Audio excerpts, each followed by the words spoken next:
The balance you're talking about is what people don't even get in all of this equation, because because if they can understand the balance you talk about, I'm quite sure even the government at the center and the regions or the states as it is now will, I think, understand, they will be on the same page and see how well we can practice true federalism. What kind of balance with regards to, for instance, the issue of state police can we get in all of this? For instance, all those who fear some kind of abuse with the call for state police, which some have actually said that the center can, in a way, do the monitors or the watchdog over the state police. I think if you follow the Senate committee 2 weeks ago, following their retreat in Asaba, I think they had a summary of the key issues that people want to address in Nigeria's federal system. One of them is the whole question of power arrangement between the center and the subunits. The second one is a question of state police, you know. And the fears have been there that once you have a police that is controlled locally, it is open to manipulation.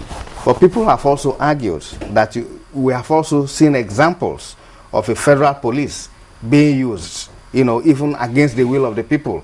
And in fact, the example of how Ngige was removed, you know, from office, you know, in Anambra was given. So they argue it is neither here nor there. What is important is the mechanisms of control, of checks that you can put in the constitution, the oversight institutions, you know, that you can create, you know, whether the police is federal or whether it is state. What matters at the end of the day is the oversight mechanism. And I think what is very useful in the coming days and months is that the Senate committee said they are going to conduct zonal hearing. And I think this is where this debate, Nigerian citizens, civil society, we have to engage and we have to bring knowledge and information, you know, to interface with the Senate committee. And this is where I think we do. It may not be the kind of sovereign conference we are looking for, but we do have a chance to debate this. And then now that we are not even prioritizing electoral reform issues, and these issues are now on the table, we do have opportunity in this country for Nigerians to be mobilized to engage the Senate committee. And I'm happy that they are saying, look, we are senators. We can't write the constitution for the people. Actually saw the Senate President David Mack say that even the people should participate. But when they finally go around, maybe regionally, or they come to states by states, and the people want to contribute and bring up some kind of input into the constitution. You know, yesterday we also had a skeptic here. He says he doesn't believe in most things done by the people or by the government. How can we remove this doubt from the minds of the people to say what have contributed to this particular panel will be looked into genuinely, objectively, and make its way into the constitution if it's for the betterment of the entire nation? You see, let me say this, and this is my feeling. If we want to solve the problem of this country, not just constitutional reform, including governance, I think we need to empower citizens of this country to be able to put what they want in the constitution and to be able to demand accountability from their leaders. And I think even this debate about constitutional reform is only debate about the form. It's not really about the content. What matters at the end of the day is statecraft and governance.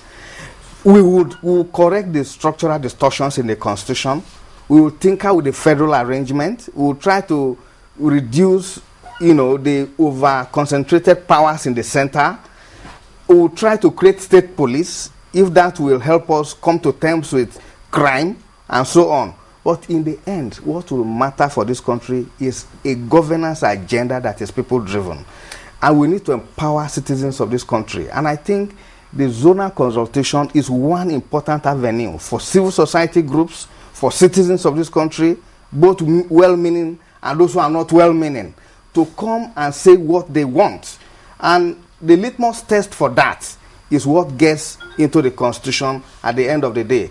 Let us admit, constitutional reform is a limited way of solving problem. It is not really a mega approach. But in 2010, the little amendment to the constitution and the financial autonomy to INEC has helped. And I do think that if we again are very purposeful about this and want to build a country that our children will look up to, this is one moment we can, tinker with the Constitution. Still talking about federalism and achieving a balance. Yeah.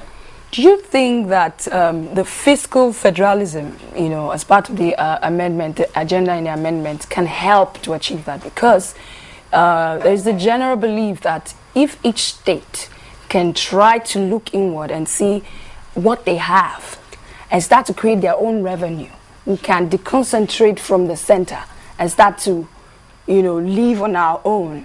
For example, we have states that almost all the states in the 6 geopolitical zones, in fact, all the states in the 6 geopolitical zones that makes the whole of Nigeria have something to offer. Yeah. Still, there's just this thing that keeps drawing us back to the center, and we all, So do you support, what's your thinking about, the federalism and then the fiscal federalism that we're talking about? No, and I think you are right. In this country, the biggest problem we have is that everybody depends on statutory allocation from the center. We can actually improve on internally generated revenue for the states. And people have argued that, in fact, if you are looking at economic viability, there are many states that shouldn't be there. But I don't share that argument because there's also some positive, about the existence of states.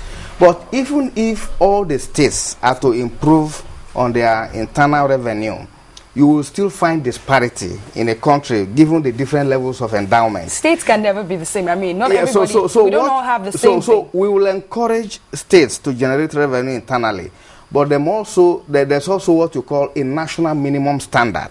And this is where federal, government has to do a lot of, system for equalization and to make sure that regardless of your access to internal revenue and so on, there is a minimum national standard that every state should maintain. And in many federal systems, there are mechanisms of fund transfer to support the weaker states so that they can attain what you may call a national minimum standard. I mean, this is a practice in all federal systems.